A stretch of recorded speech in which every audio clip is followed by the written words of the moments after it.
Tere, mina olen Ingrid Maadvere ja näitan teile, kuidas PowerPointi seli peale lugeda. Et tegelikult, kui mul on mingi esitlus olemas, ma saan sellest väga lihtsalt teha ka video.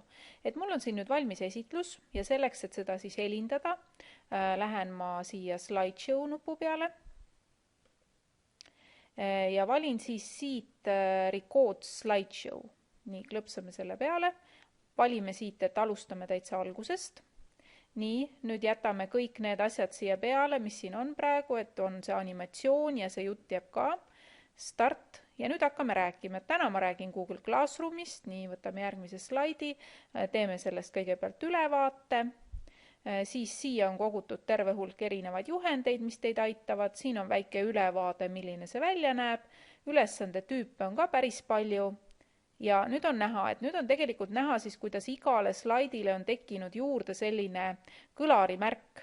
Ja ma võin selle esitlusega üle kuulata, nii et ma lähen siia kohe algusest peale from beginning ja kuulame üle. Start ja nüüd hakkame rääkima, et täna ma räägin Google Classroomist, nii võtame järgmise slaidi, teeme sellest kõigepealt ülevaate.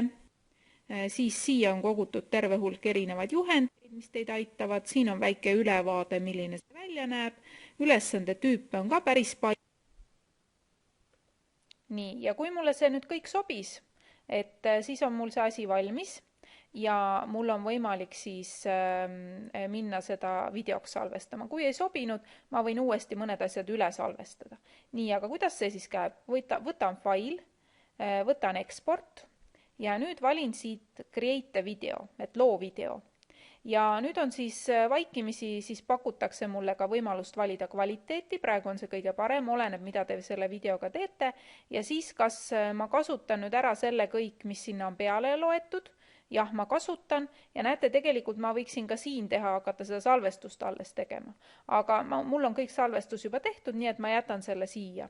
Ja siis, kui mul mõnel slaidil ei ole, siis salvestus siis vaikimisi on seal näidatud, kui kaua siis sellel slaidil püsitakse.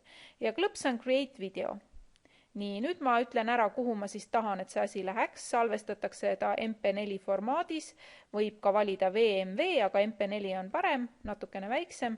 Nii, ja vajutan save. Ja nüüd ma näen siin all riba peal PowerPointil, kuidas see salvestamine parasjagu käib. Nii et see võtab natukene aega, olenevalt sellest nüüd, kui suur teie esitlus on, kui palju seal slaide on ja kui palju te siis sinna teksti lisasite. Nii et nüüd te peate natukene ootama. Nii, ja kui siin seda riba enam näha ei ole, siis ei ole muud, kui mul on vaja siis minna ja otsida see endal arvutist üles, kuhu ma ta siis panin. Nii, mul näitab siin viimased, teen lahti. Start ja nüüd hakkame rääkima, et täna ma räägin Google. Nii, ja mul on see video olemas ja selle video saan siis jälle lisada sinna, kus mul on seda mugav siis jagada.